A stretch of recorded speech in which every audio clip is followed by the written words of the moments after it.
They're just toys, right?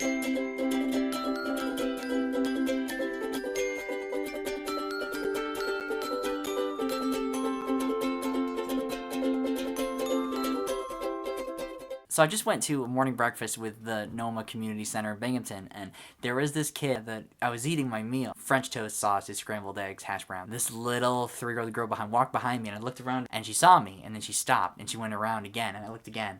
And then we turned it into a game, and she kept walking and trying to stay out of my sight. She was getting all giggly and stuff, and it was fun. Gamified instantaneously. Kids do some things way better than adults do. Vulnerably and not afraid of failure. Also, not in 60 frames per second for this video, because I just recorded the high school concert. The toys that made me. So, my brother actually had this teddy bear when he was really, really little. I love toys that create things. Cameras are toys. Toys you can use your imagination with, but also stuff like this, made of different polygons, and you can make different shapes out of whatever these things are called. Games. This is more of a game than a toy. When I was little, I was a huge fan of dinosaur toys and little remote control little cars. I would use the floor and the perimeter of my room to play Matchbox car races between the cop cars and the regular racers. I think that was sort of what inspired my Need for Speed playing. And then stuff like this. This is a lens ball. It's basically just a glass sphere.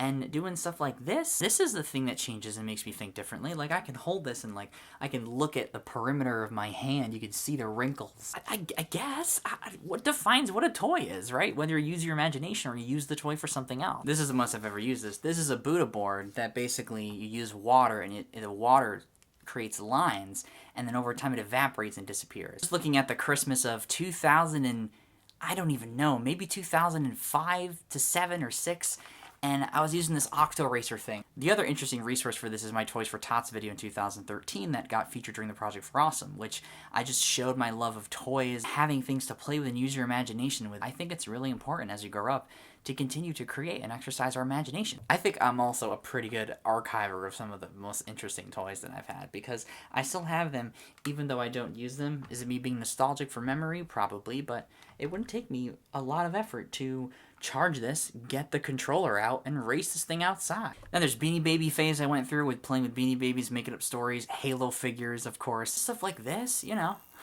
It's just, some toys are more useful than others. So I thought I had a Slinky somewhere, and I do have a Slinky. When I let go of the top, the bottom of the Slinky doesn't fall until the top hits it. See that? If you make a Slinky concave and convex, you take the Slinky edges and you roll it out like this. If you're on this side, up really close, you create a mirror. The effect is a concave mirror. But if you're on the other side, you can see, there it is. And there's the viewfinder for even more craziness. I've been thinking so much lately about tools and about using things to create things, but also using things as reminders for important things. I think our exercise of using tools well, of playing with toys, helps us sort of exercise how we play with invisible things, which gets a little bit challenging to think about, right? The idea of using values and space and silence and solitude. Can you use something that's not physical? Yes. This thing looks like it wouldn't help anything, but it's got this tiny blade that's not really sharp to the human touch, but it's shaped in a way that cuts right through wrapping paper, like a pair of scissors, except it's just a small blade. If you can figure out how to make play work, if you can merge those two and make doing something difficult feel like play, you become unstoppable. I had some basic memories today that were really good, like the Project for Awesome and quotes from movies and stuff, and I had this one thought from Seth that I wanted to share. He says the best professionals are biased and smart enough to embrace only the biases that keep them successful. That kind of simplifies it a lot. Easier said than done. I also had this other quote from John Green. This is from 6 years ago. College is not ultimately about maximizing income. It's about becoming a better and more informed observer of the universe and everything within it. And for me, at least, that's what leads to a more fulfilling life. The point of life is to engage as deeply as possible with the miracle of human consciousness. And that's what play does really, really well. Play makes us present. It makes us grateful.